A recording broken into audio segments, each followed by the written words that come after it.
성전을 건축하라는 하나님의 말씀을 대언한 학개 선지자, 오늘은 학개서에 대해서 살펴보겠습니다. 지난 시간에 이 표를 통해서 포로기 이후 이스라엘 백성들의 그 역사와 구약 성경과 그 페르시아 왕조가 밀접하게 연관되었다는 것을 살펴보았는데요. 먼저 그 고레스 왕 때에 고레스 칙령을 통해서 1차 포로 귀환이 있었고 성전 지대 공사가 시작이 되었습니다. 그러나 주변의 방해로 16년 동안 성전 공사가 중단되었습니다. 거기까지 지난주에 살펴봤고요.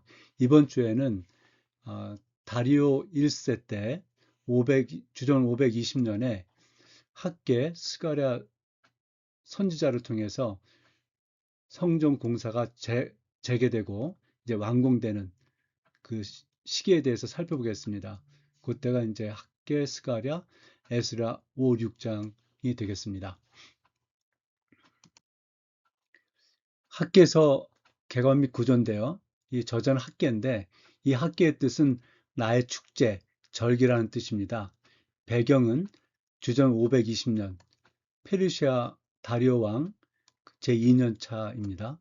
청중은 총독이었던 수르바벨, 대제사장이었던 여호수아, 그리고 포로 귀환 후에 낙심해 있던 백성들입니다. 핵심 주제는 삶의 우선순위를 바로잡고 만군의 여호와의 성전을 재건하라가 되겠습니다. 에스라 4장까지 성전 건축이 중단된 지 16년이 이제 흘렀습니다. 그래서 고레스, 캄세스 왕을 거쳐서 다리오 왕이 주전 522년에 즉위했을 시대인데요. 이 다리오 왕은 초기에 대내외 많은 반란이 있었는데 그것을 진압하고 평정을 이제 찾았던 그 시기가 되겠습니다. 그래서 학계서는 뚜렷하게 네 개의 메시지로 구성이 되었습니다.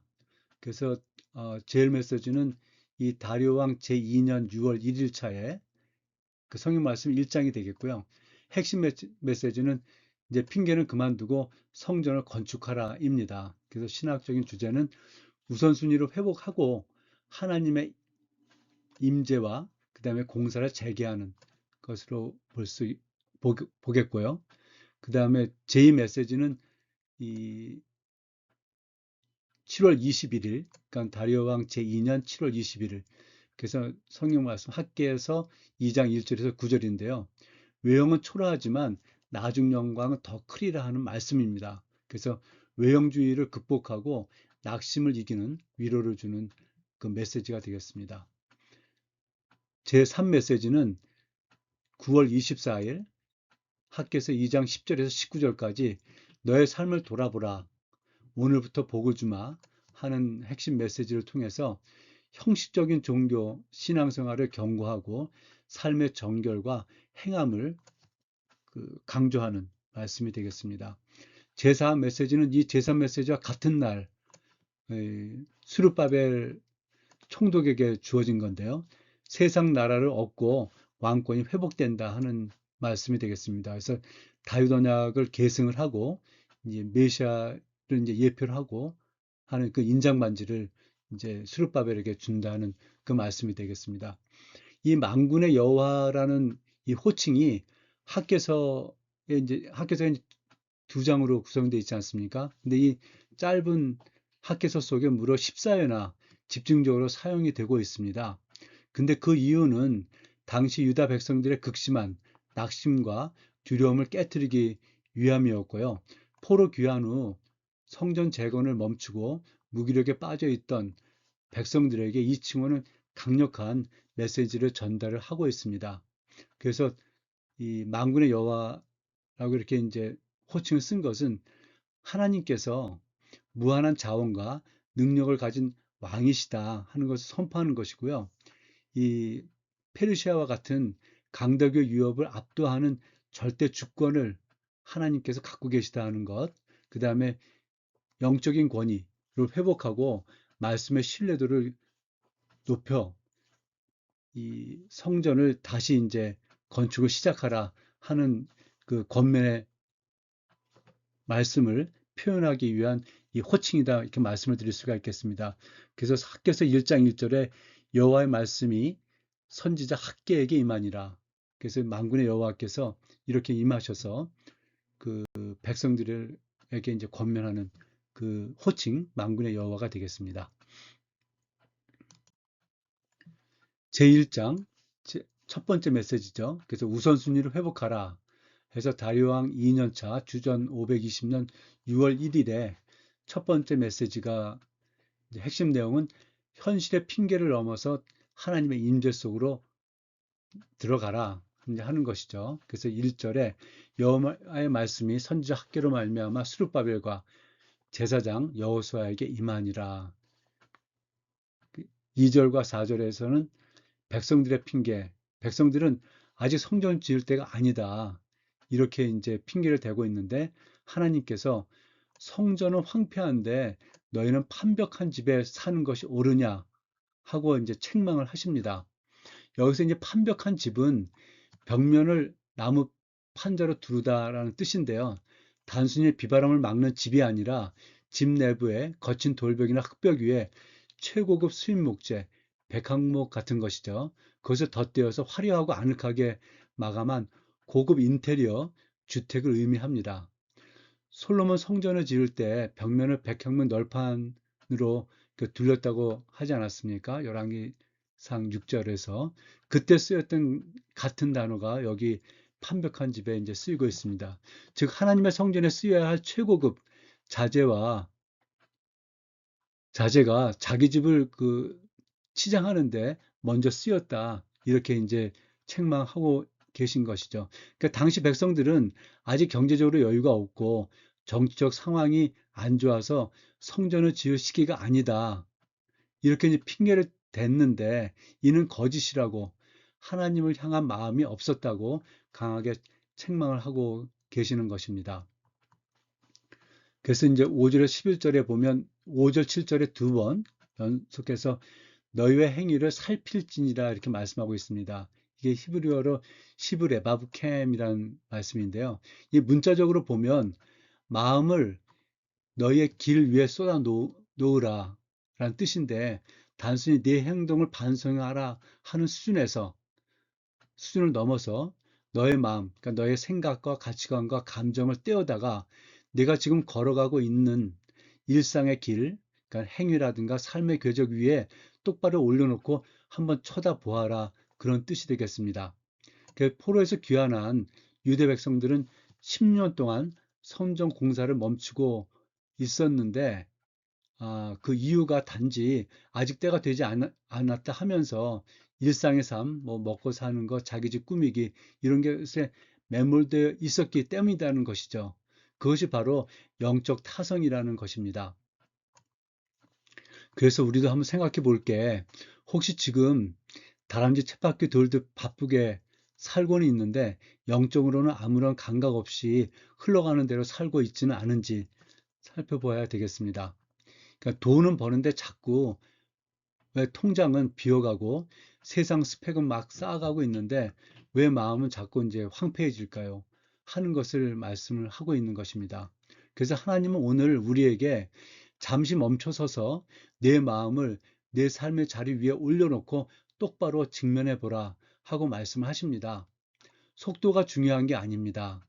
지금 내가 서 있는 방향이 하나님을 향해 있는지 살피는 것이 진짜 우선순위의 회복이다 하고 말씀하고 있는 것이죠. 그래서 하나님을 이렇게 뒷전해 둔 삶의 결과는 이 구멍 뚫린 전대와 이제 가뭄 이런 걸로 통해서 결코 이렇게 풍성하거나 만족할 수 없는 그런 삶이 되었다 하고 말씀하고 있고요.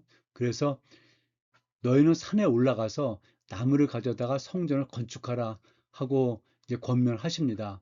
여기 산에 올라가서 나무를 가져다가 하는 말씀은 과거 솔로몬은 최고급 수입자재인 그 레바논에서 그 백항목과 최고급 대리석, 엄청난 양의 이제 금을 동원해서 성전을 지었지 않습니까? 하지만 지금 이제 포로에서 돌아온 백성들은 그럴 만한 어떤 재력도 인력도 정치적인 안정도 없습니다. 이때 하나님은 레바논에서 백항목 수입해 올 때까지 기다리지 말고 지금 당장 주변 산에 올라가서 흔한 나무를 얻어 베어다가 성전을 건축하라 하고 말씀을 하고 계시는 것입니다. 그래서 하나님께서는 자재의 화려함이나 가격을 보시는 분이 아니다. 하나님이 원하시는 것은 완벽한 조건이 갖춰지기를 기다리는 어떤 핑계가 아니고 지금 내가 처한 환경에서 드릴 수 있는 최선의 순종을 드려라 하고 말씀을 하고 있는 것이죠. 그래서 이어지는 그 8절 후반절 말씀에서 하나님 이렇게 지은 초라한 성전을 두고 내가 그것으로 말미암아 기뻐하고 또 영광을 얻으리라 하고 선언을 하고 계십니다. 그 에스라 3장 12절에 그 노인들이 이제 성전의 외형이 그 솔로몬 성전에 비해서 너무나 보잘것이 없어서 통곡했다 하지 않았었습니까? 근데 하나님의 시선은 다르다는 것이죠. 그 거친 동네 산의 나무로 지었을지라도 백성들이 자신의 발로 산에 올라가고 자신의 손으로 나무를 베어오는 이 땀방울과 순종이 깃든 그 성전을 솔로몬의 금빛 성전보다 더 기쁘게 받으신다 하고 말씀을 하고 계시는 것입니다. 그래서 12절에 15절까지 보면 이 순종과 공사가 이제 다시 재개가 됩니다. 학계 선지자가 하나님의 말씀을 선포한 지 24일 만에 성전 공사가 이제 재개가 되는데요. 이 스룹바벨과 여호수아와 남은 모든 백성이 그들의 하나님 여호와의 목소리와 선지자 학계의 말을 들었으니 그랬을 때 하나님께서는 내가 너희와 함께 하노라 하고 말씀을 하십니다. 여기 들었으니 하는 말씀은 이 구약의 실패 역사를 꺼내는 기적 같은 이제 청종이다, 쉐마죠. 그래서 불순종의 역사를 끄는 이 청종의 기적이다 말씀을 드릴 수가 있겠는데요. 이사야, 예레미야, 에스겔 등 수많은 선지자들이 눈물로 돌아오라고 외쳤을 때 이스라엘 백성들은 목을 곧게 하고 들은 척도 하지 않았습니다. 그 결과가 바로 나라의 멸망과 70년 포로 생활 아니었습니까? 근데 이제 학계 그 선지자의 그 말씀 선포에 따른 이제 반전이 일어나는데요. 이 학개서 1장 12절의 말씀을 통해서 남은 모든 백성이 선지자 학개의 말을 그들의 하나님 여호와의 목소리로 들었으니라고 기록을 하고 있습니다. 그래서 수백 년간 이어져 온 이 불순종의 DNA가 끊어지는 순간이다. 그 10년 동안 영적 나태함에 빠져있던 백성들이 단 한 번의 이 말씀을 듣고 그 자리에서 깨어난 것 자체가 이제 가깝게는 이제 가뭄과 이제 어떤 빈곤이라는 이 고난을 통해서 또 멀게는 70년 포로 생활을 통해서 그들의 마음이 이미 낮아져 있었음을 보여주는 은혜의 신호탄이다. 말씀에 이제 순종하는 신호탄이다. 이렇게 말씀을 드릴 수가 있겠죠. 오늘날 우리에게도 수많은 설교와 유튜브 컨텐츠, 성경 말씀이 쏟아집니다. 하지만 삶의 변화가 없는 이유는 정보로만 들을 뿐 나를 향한 하나님의 살아있는 말씀, 레마로 듣지 않기 때문이다 하는 것이죠. 들음의 태도가 바뀌면 역사가 시작이 됩니다. 이렇게 뜨거운 감동으로 24일 만에 공사를 시작했는데 한 달 만에 백성들은 또다시 거대한 영적 슬럼프에 빠지게 됩니다. 그 이유가 무엇인지 다음 2장에서 살펴보도록 하겠습니다. 그래서 2장 1절부터 9절까지 낙심을 이기는 언약과 영광이라는 주제로 그 약 한 달 뒤 7월 21일 날 초막절의 마지막 날에 주어진 이제 두 번째 메시지입니다. 눈앞의 초라함을 넘어서 영원한 영광 속으로 라는 주제로 1절에서 2절은 공사 재개 후 약 한 달 후 초막절 마지막 날에 여호와의 말씀이 선포가 됩니다.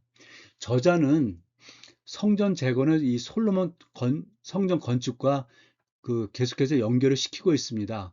이 솔로몬 성전이 이제 완성되고 낭성식을 했었던 그 절기도 초막절이었습니다. 그렇게 이제 초막절 마지막 날 연결을 하고 있는 것이죠. 3절에 보면 이제 백성들의 낙심이 나타나는데요. 너희 눈에 보잘것없지 아니하냐 하고 이제 말씀을 하십니다. 그러니까 과거 솔로몬 성전의 그 화려함과 현재 재건되는 성전의 규모를 비교해 볼 때에 그 이제 보잘것없이 보여지는 그 인간의 한계를 이렇게 이제 말씀으로 나타내고 있죠. 그 4, 5절에 보면 여호와께서 수룹바벨 총독 대제사장 여호수아 온 백성에게 3회에 걸쳐서 반복해서 명령을 하고 있습니다. 스스로 굳세게 할지어다. 스스로 굳세게 할지어다. 스스로 굳세게 할지어다. 그리고 일할지어다. 이렇게 이제 반복해서 명령을 하고 있습니다. 이 상황에 흔들리지 않는 그 언약의 실실성, 그 다음에 하나님께서 이제 임재해서 그 이 백성들과 함께 하겠다 하는 이 말씀을 통해서 이 두려움을 차단하고자 하는 그 하나님의 뜻이 여기 말씀에 나타나 있는데요. 그것이 이제 내가 너희와 함께 하노라, 나의 영이 계속하여 너희 가운데 머물러 있나니 하는 말씀으로 연결이 되겠습니다. 그래서 그 여호수아 1장에서도 세 번이나 그 스스로 굳세게 할지어다 하는 말씀이 나오는데요. 이제 사명을 부여하실 때 강하고 담대하라 말씀을 하셨죠. 그리고 율법을 그 다 지켜 행을 할 때 오직 강하고 극히 담대하라 말씀하셨고요. 그 다음에 내 하나님 여호와가 너와 함께 하느니라 하면서 동행을 약속하실 때 다시 강하고 담대하라 두려워하지 말며 이렇게 이제 말씀하신 요 세 번의 그 여호수아에게 줬었던 그 말씀과 같이 같은 맥락으로 지금 학계 선지자가 이 수르바벨 여호수아 온 백성에게 스스로 굳세게 할지어다 하고 반복해서 그 명령 또 권면의 말씀을 하고 있는 모습을 볼 수가 있습니다. 그 이유는 이 지도자와 백성들이 마주한 거대한 지금 두려움, 그러니까 이 중압감이 이제 그 여호수아의 상황과 그러니까 여호수아서에 있었던 지도자 여호수아의 상황과 학기 시대의 상황과 그 같다 이렇게 말씀을 드릴 수가 있겠는데요. 여호수아서에서는 이 여호수아에게 위대한 지도자 모세가 이제 죽은 다음에 철기 문명을 가진 가나안 족속들을 정복해야 하는 이제 거대한 전쟁을 앞두고 있었을 때 이 말씀이 주어졌고요. 학기 시대에는 바벨론 포로에서 돌아와 성전 재건을 시작했으나 대적들의 방해와 경제적 궁핍, 그냥 솔로몬 성전에 비해서 너무나 초라한 현재 성전의 모습 때문에 깊은 낙심에 빠져 있던 그 수르바벨 총독 대제사장 여호수아 온 백성에게 이제 이 권면의 말씀으로 이 명령과 이 말씀이 이제 주어지는 것이죠. 이 5절 말씀에 너희가 애굽에서 나올 때의 5절 말씀이 이렇게 이제 시작이 되는데요. 이 포로 귀환은 제2의 출애굽이기 때문에 이 이제 역사와 이제 그 평행해서 가고 있다. 이렇게 말씀을 드릴 수가 있겠습니다. 과거 이스라엘이 애굽의 압제에서 구원받아 나왔듯이 학기 시대의 백성들은 바벨론이라는 거대 제국의 압제에서 구원받아 예루살렘으로 돌아왔습니다. 그리고 하나님은 포로 귀한 그 세대에게 너희를 바벨론에서 건져낸 나 여호와는 과거 너희 조상들을 애굽에서 건져냈던 바로 그 전능한 하나님이시다 하는 사실을 이렇게 각인시키기를 원하셨습니다. 그래서 출애굽의 능력이 지금도 유효하다 이렇게 말씀을 하고 있는 것이죠. 그래서 그 학기 선지자를 통해서 이제 성전을 재건하라 하는 이 성전은 이제 출애굽의 최종 목적지이기 때문이다 이렇게 말씀을 드릴 수가 있겠는데요. 이 출애굽의 목적은 하나님께서 백성들을 애굽에서 이제 이끌어내셔서 단순히 자유를 주시고자 하는 것을 넘어서 내가 그들 중에 거할 처소, 성막, 뭐 성전이 되겠죠. 그 처소를 짓고 그들의 하나님이 되기 위함이다 하고 말씀을 하고 계십니다. 그래서 이 학계서에서 포로기한 공동체가 당면한 성전 재건에 대한 이 사명은 과거 출애굽 공동체가 광야에서 성막을 지었던 사명의 연장선상에 있다. 이렇게 볼 수가 있겠고요. 하나님은 조상들이 광야에서 성막을 지을 때 함께 하셨던 것처럼 지금 초라한 성전을 짓는 너희와도 똑같이 함께 하고 계신다 하는 것을 보여주고 계십니다. 이어서 6절에서 9절에 보면 성전의 나중 영광과 이 평강에 대한 선언이 나오는데요. 6절, 7절에 조금 있으면 내가 하늘과 땅과 바다와 육지를 진동시키고 만국의 보배가 이르러 이 성전에 영광이 충만하게 하리라 하고 말씀을 하고 있습니다. 여기 이제 조금 있으면 하는 말씀이 나오는데요.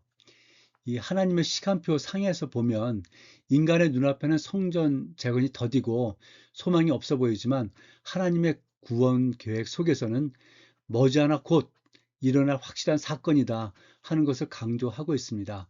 그래서 역사적으로 수십 년 뒤에 페르시아 제국이 흔들리고 유다 공동체가 안정이 되는 것을 뜻하고 있고, 이 구속사적으로는 만유의 왕이신 예수 그리스도의 초림으로 시작될 메시아 시대를 바라보고 있다. 이렇게 말씀을 드릴 수가 있겠습니다. 그리고 여기 이제 그 하늘과 땅과 바다와 육지를 진동시키고 하는 말씀은 이제 어떤 우주적 개입이다 말씀을 드릴 수가 있겠는데요. 이 시내산 사건의 재현이다. 그래서 이 표현은 과거 출애굽 때 하나님께서 시내산에 강림하셔서 온 산을 진동시키셨던 그 사건을 이제 연상시키게 이제 하고 있습니다. 아울러서 열방의 이제 권력 재편, 하나님께서 온 우주와 이 지구적 세계 정치, 페르시아를 거쳐서 헬라를 거쳐서 로마 등 거대 제국들, 이 판도를 이제 뒤흔드실 것이다 하는 것을 의미하고 있습니다. 그래서 인간의 그 제국들은 영원할 것 같지만 하나님의 손길 한 번에 흔들린 나약한 존재이다 하는 것을 이 말씀을 통해서 보여주고 있고요. 이 은도 내 것이요, 이제 금도 내 것이라는 말씀은 그 하나님께서 이 모든 자원을 갖고 계신다. 그래서 너희들이 말씀에 순종하면 이 자원을 사용해서 얼마든지 성전을 건축할 수 있다 하는 말씀이고요. 9절에 이 성전의 나중 영광이 이전 영광보다 크리라 하는 이제 말씀을 하고 계신데요. 이 말씀을 통해서 그 성전 개념이 이제 확대되는 모습을 볼 수가 있습니다. 그러니까 지금 성전은 솔로몬 성전보다 초라하지 않습니까? 그러나 이 나중 영광, 그래서 이제 성전이 개념이 어떻게 확대가 되느냐. 그 하나님께서 이제 열방을 흔드실 때, 세계 이제 모든 나라가 은과 금을 가지고 예루살렘 성전으로 이제 찾아오게 될 것, 그렇게 이제 확대가 되는 것을 이제 넘어서 그 메시아 예수 그리스도, 궁극적으로는 모든 나라가 그토록 갈망하던 참된 보배이신 예수 그리스도가 이 땅에 오셔서 참된 성전이 되어 주실 것을 그 예언하는 그런 말씀으로 확장되어 간다. 이렇게 말씀을 드릴 수가 있겠습니다. 그래서 메시아적 성전의 그 완성을 예언하는 것이다. 말씀을 드릴 수가 있겠습니다. 이것은 구속사적 성전 개념의 어떤 확장 개념으로 좀 볼 수가 있겠는데요. 방금 말씀드린 이 성전의 나중 영광이 처음 영광보다 크리라 하는 말씀은 이 외형적 건물에 머물렀던 영광이 예수 그리스도를 통해서 그 성전으로 오셨고, 그 다음에 성도와 이제 교회로 확장되어지고, 궁극적으로는 우주적 교회로 확장되어지는 이 구속사적 여정을 보여주고 있다. 이렇게 말씀을 드릴 수가 있겠습니다. 그래서 이 성전이 1단계는 건물 성전인데요. 이 형태와 이제 참 성전의 어떤 그림자의 모습이다. 그래서 솔로몬 성전, 수르바벨 성전, 이때 이 성전에 여호와의 영광과 임재가 이제 가득했다 이렇게 말씀을 하고 있지 않습니까? 그리고 하나님께서 내가 이 성전에서 너희들을 만나리라 이렇게 말씀을 하셨죠. 그래서 이 건물 성전, 1단계 성전은 이제 가시적, 제한적인 영광을 보여준다. 그러면서 참 영광을 예비한다. 이렇게 말씀을 드릴 수가 있겠습니다. 그 다음에 2단계는 이제 예수 그리스도인데요. 참 성전의 이제 도래를 말씀을 하고 있죠. 말씀이 육신이 되신 예수 그리스도. 해서 요한복음 1장 14절에 말씀이 육신에 우리 가운데 거하심에 우리가 그의 영광을 보니 아버지의 독생자의 영광이요 은혜와 진리가 충만하더라 말씀을 하셨고요. 그 요한복음 2장 19절에 보면 예수께서 대답하여 이르시되 너희가 이 성전을 헐라 내가 사흘 동안에 일으키리라 말씀하시면서 21절에 예수는 성전된 자기 육체를 가리켜 말씀하신 것이라 말씀을 하고 있습니다. 그래서 이 예수 그리스도는 이 본질적, 인격적 그 임재를 말씀하고 있고요. 그래서 하나님의 영광 그 자체이신 독생자가 이 땅에 오셔서 이제 성전이 되어 주셨다 하는 말씀이 되겠습니다. 이제 3단계는 이 성도와 교회가 되겠는데요. 걸어다니는 성전이 되겠습니다. 그래서 구속받은 성도의 몸과 이제 신앙 공동체에 대한 말씀이 되겠는데 고린도전서 3장 16절에 너희는 너희가 하나님의 성전인 것과 하나님의 성령이 너희 안에 계시는 것을 알지 못하느냐 말씀하고 에베소서 4장 21절 22절에 그의 안에서 건물마다 서로 연결하여 주 안에서 성전이 되어가고 너희도 성령 안에서 하나님이 거하실 처소가 되기 위하여 그리스도 예수 안에서 함께 지어져 가느니라 말씀을 하고 있습니다. 그래서 그 내주하시는 영광, 그 학개서 2장 5절의 말씀의 성취적, 그리고 성령이 성도 안에 거하는 상시적 임재 시대가 이제 되었습니다. 하는 게 이제 3대가 되겠고요. 마지막으로 4단계는 이제 우주적 교회인데요. 종말론적인 완성이다. 해서 이제 새 예루살렘이 되겠습니다. 요한계시록 21장 22절에 그 성 안에서 내가 성전을 보지 못하였으니 이는 주 하나님 곧 전능하신 이와 및 어린 양이 그 성전이심이라 말씀을 하고 있습니다. 그래서 우주적 최종적 영광이 이 새 예루살렘의 그 전능하신 하나님과 어린 양을 통해서 이제 나타난다 이렇게 말씀을 드릴 수가 있겠습니다. 그래서 학개서 2장 9절에 이제 영원한 평강이 주어지는 이 예언이 성취가 되는 것이고요. 하나님과 어린 양이 친히 성전이 되어 주셨다 이렇게 말씀을 하고 있습니다. 이제 세 번째 메시지 학개서 2장 10절에서 19절 거룩의 성경적 원리와 이제 복의 약속해서 그 다리왕 2년차 9월 24일에 있었는데요. 이 행위의 종교성을 넘어서 내면의 거룩과 은혜로 나아가라 하는 말씀이 되겠습니다. 그래서 10절에서 14절 말씀에는 제사장들을 향한 율법적인 이제 질문이 나오는데요. 그 거룩과 부정에 대한 이 전염성의 원리를 체크해 보는 것이죠.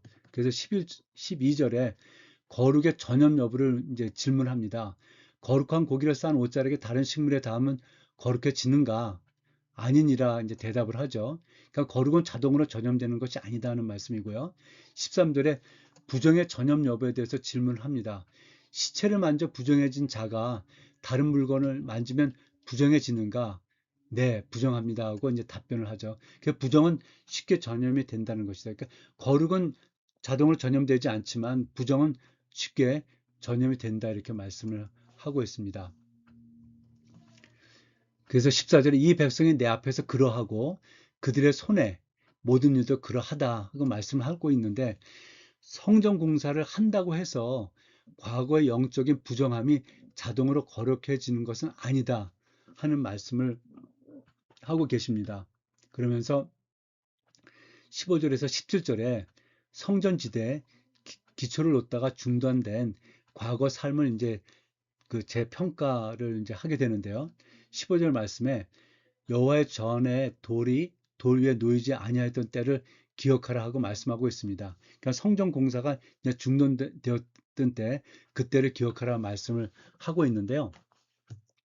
여기서 이제 기억하라 하는 말씀은 추억하라, 마음에 두라 하는 말씀입니다. 그러니까 너의 마음을 고쳐먹고 지난 날을 냉정하게 되돌아보라 하는 이제 강력한 성찰의 이제 명령의 말씀이 되겠는데요.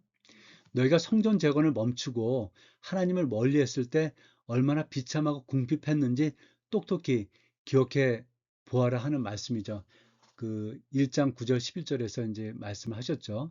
그리고 성전 그 도리에 놓이기 시작한 바로 오늘을 기점으로 너희의 영적, 물질적 운명이 어떻게 바뀌는지, 어떻게 그 밝아지는지 하는 것을 이제 기대하라 하는 결단과 축복의 말씀이 되겠습니다. 그래서 그, 그 당시에 이제 17절에 내가 곡식을 마르게 하는 재앙, 깐부기 재앙과 우박으로 쳤으나 너희가 내게로 돌이키지 아니하였다.